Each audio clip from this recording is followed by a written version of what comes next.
আসসালামু আলাইকুম, সবাই কেমন আছেন? আলহামদুলিল্লাহ, আমিও আমার পরিবার নিয়ে ভালো আছি। তো আপনাদের সবাইকে লিটল সিস্টার ব্লগে স্বাগতম। তো এই যে দেখতেই পাচ্ছেন, আজকে আমরা পাটায় চাল বেটে পরে চিট্রোটি বানাবো। সাথে কি থাকবে? সাথে থাকবে হাঁসের মাংস। তো পুরো ভিডিওটি দেখার জন্য অবশ্যই আমাদের পাশে থাকবেন, আর অবশ্যই একটি সাবস্ক্রাইব দিয়ে করে রাখবেন, যেন পরবর্তী ভিডিও ছাড়ার সাথে সাথে সবার আগে নোটিফিকেশন আপনাদের কাছে চলে যায়। তো এই যে দেখতেই পাচ্ছেন, আগে চাল বেটে নিচ্ছি, কারণ আমার যে মেয়ে দুটা তারা ব্লেন্ডার ভেঙে ফেলছে, ব্লেন্ডার ঠিক করতে দিছে, এখনো ঠিক করে আনতে পারে নাই। তাই এখন কি আর করা, বাচ্চারা আবদার করছে, তাই পাটাই বেটে নিচ্ছি। কতগুলি বাড়ছি, এই যে আর একটু বাকি আছে, যেখানে বেটে নিচ্ছি আর এই যেখানে বাড়ছি। এটা বাটা হইলে পরে হাঁসের মাংসটা রান্না শুরু করে দেব। এই যে গ্যাসটা অন করে দিছি, এখন হাঁসের মাংস এখানে রান্না করে নিব। এই যে হাঁসের মাংস রান্না করার জন্য যা যা প্রয়োজন সব কিছু এখানে রেডি করে নিচ্ছি।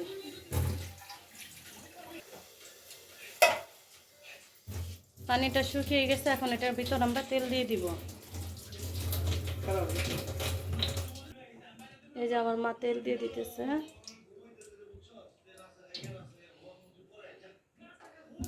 এখন এটার ভিতর আমরা পেঁয়াজ দিয়ে দিব। যে পেঁয়াজ,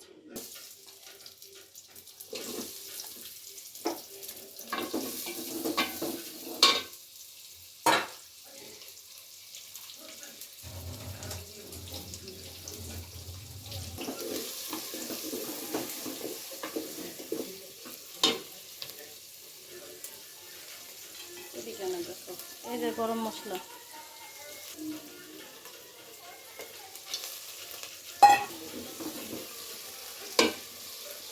গরম মশলা পেঁয়াজ, গরম মশলা পেঁয়াজের সাথে ভেজে নিলে অন্যরকম একটা স্বাদ আসে। এই জন্য তেলের মধ্যে গরম মশলাটা পেঁয়াজের সাথে ভেজে নেবেন।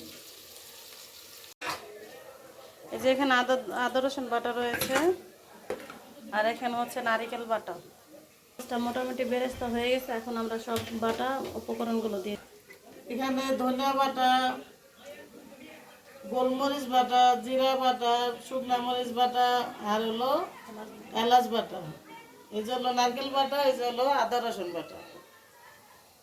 এখন আমরা আদা রসুন দিয়ে দেব।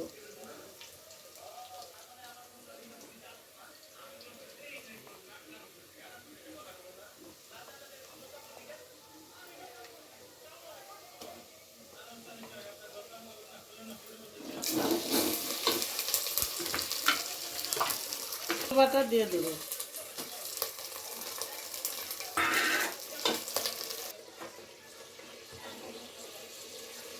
এখন দিয়ে দেব জিরা বাটা। না এটা তো ধনিয়া বাটা, এটা না ধনিয়া বাটা, ওইটা ধনিয়া বাটা। এটার মধ্যে হলো জিরা, এলাচ, গোলমরিচ বাটা আর শুকনা মরিচ বাটা।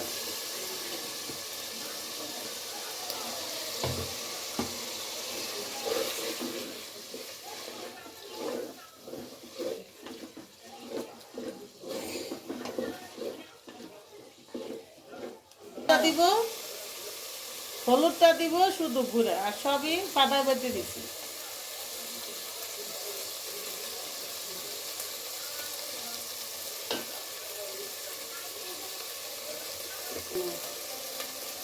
দিব গুঁড়া মরিচ একটু দিয়ে দেবো। এটা আছে দিয়ে দেবো।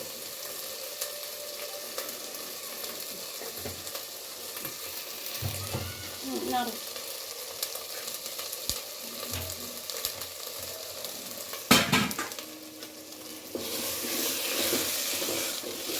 তো সবগুলো মশলা দেওয়া হয়ে গেছে, আপনারা দেখতেই পাচ্ছেন। এখন আমরা মশলাগুলোকে ভালোভাবে নেড়ে চেড়ে অনেকক্ষণ লাগিয়ে কষিয়ে নিব, কারণ মশলাটা যত বেশি কষাবো গোস্তের স্বাদটা ততই বেশি বাড়বে।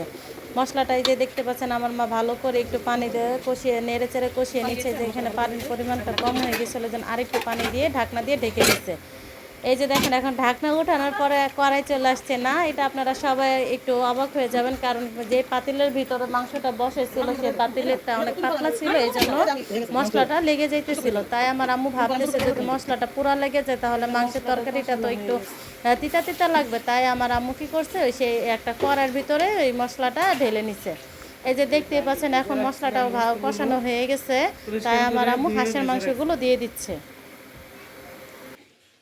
হাঁসের মাংসগুলো আগের থেকে ধুয়ে সুন্দর করে পরিষ্কার করে জাল দিয়ে রেখে দিচ্ছিলাম, পরের দিন আমরা রান্না করতেছি। তো এই যে 2 বাটি হাঁসের মাংস হয়েছে, এখানে দুইটা হাঁস ছিল। প্রথম বাটি মাংসটা দিয়ে আপনার ভালো করে আগে নেড়ে চেড়ে মশলাটা ভালো করে মিক্স করে নিচ্ছে, কারণ এতটুকু করার ভিতরে 2টা বাটি একসাথে আটবে না। 2 বাটি একসাথে ঢেলে দিলে 2 বাটির মাংস একসাথে ঢেলে দিলে ভালো করে নাড়তে চাড়তে পারবে না। এই জন্য আগের 1 বাটির মাংস ঢেলে আগে নাড়াচাড়া দিয়ে মিক্স করে নিচ্ছে, পরে দ্বিতীয় বাটিটা ঢেলে দিবে। এই যে দেখতে পাচ্ছেন আমার আম্মু এখানে নেড়ে নিচ্ছে, মাংসটা নেড়ে চেড়ে মিশিয়ে নিয়ে যে দ্বিতীয় বাটিটার যে মাংসগুলো ছিল সেই মাংসগুলো ঢেলে দিচ্ছে। এখানে মাংস সহকারে গিলা কলিজা যা কিছু আছে সব কিছুই এখানে ছিল, সবগুলো আমার আম্মু একসাথে ঢেলে দিচ্ছে। সে ঢেলে দেওয়ার পর ভালো মতো এখানে অল্প একটু পানি দিয়ে অনেকক্ষণ লাগে এটাকে কষাবে। তো হাঁসের মাংস যত বেশি কষাবেন ততই বেশি ভালো লাগবে। তো আমার আম্মু এখানে বেশি পানি দেয় নাই, এখানে অল্প একটু পানি দিছে, অল্প একটু পানি দিয়ে ঢাকনাটা ঢেকে প্রায় আধা ঘন্টার মতো কষাইছে না, কারণ না কষালে হাঁসের মাংস ভালো লাগবে না। হাঁসের মাংসের স্বাদটা শুধু কষানোর ভিতরে আসে। আর অনেকে অনেকভাবে পছন্দ করে, কিন্তু আমাদের কাছে হাঁসের মাংসটা এইভাবেই বেশি ভালো লাগে, তাই আমাদের বাসায় এইভাবে রান্না করা হয়। এই যে দেখতে পাচ্ছেন আমার আম্মু পরিমাণ মতো একটু পানি দিয়ে দিল, পরে পানিটা মাংসের সাথে মিশিয়ে ঢাকনা দিয়ে ঢেকে প্রায় আধা ঘন্টা 40 মিনিটের ভিতর একদম মিডিয়াম আঁচে রেখে এটাকে রান্না করে নেবে, আর কোনো ঝোল দিবে না। এখানে মাংসটা সিদ্ধ হওয়ার জন্য আর কোনো পানি দিবে না, এই পানিটুকুর মধ্যে মাংসটা সিদ্ধ হয়ে যাবে। এই যে দেখেন মাংসটা আমাদের রান্না হয়ে গেছে, প্রায় 40 মিনিটের মতো লাগছে মাংসটা রান্না হইতে। ওয়াও, মাংসের কালারটা অনেক সুন্দর আসছে, তাই না? ভিডিওটা কয়েকদিন আগের করা, কিন্তু এখন আমার যখন ভিডিওটা এডিট করতে গেছে তখন আমার দেখে তো আমার আবার খেতে ইচ্ছা করছে। আম্মুরে বলতে হবে যে আবার হাঁসাই না আবার রান্না করে দিও, আবার চিতই পিঠা বানাই দিও, সিটুটি বানাই দিও। সিটুটি দিয়ে তো হাঁসের মাংস আমাদের সবার অনেক পছন্দ। আপনাদের কাদের কাছে কেমন লাগে আমাদের অবশ্যই কমেন্ট করে জানাবেন। আর আমাদের এই মাংসের রেসিপিটা আপনাদের কাছে কেমন লাগবে সেটা কিন্তু আপনারা জানাতে ভুলবেন না।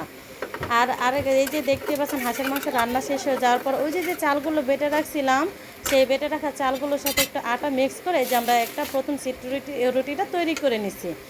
এই যে দেখতে পাচ্ছেন একটা সিটুটি হয়ে গেছে, পরে আবার একটু তাওয়াটা একটু তেল দিয়ে মুছে আর একটা সিটুটি দিয়ে দিচ্ছি।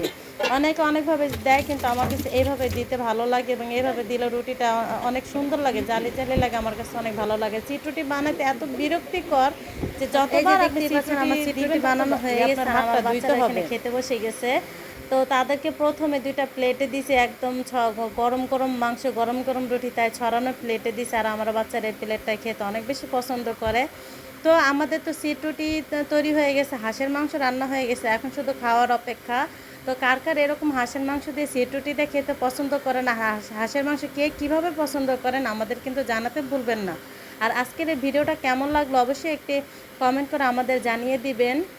আর যদি আমাদের ভিডিওতে কোনো কমতি থেকে থাকে তাহলে আমাদেরকে সেটিও জানিয়ে দিবেন, কারণ আপনারা যদি আমাদের ভুলটা ধরিয়ে দেন তাহলে আমাদের জন্য সুবিধা হবে। আমরা চেষ্টা করব আমাদের ভুলগুলোকে সংশোধন করার জন্য। তো সবাইকে লিটল সিস্টার ব্লগে এই ভিডিওটি দেখার জন্য ধন্যবাদ। আর সবাইকে লিটল সিস্টার ব্লগে অবশ্যই একটি সাবস্ক্রাইব করে দেবেন। আপনাদের একটি সাবস্ক্রাইব আমাদের পরবর্তী ভিডিও বানাতে আর উৎসাহ করে।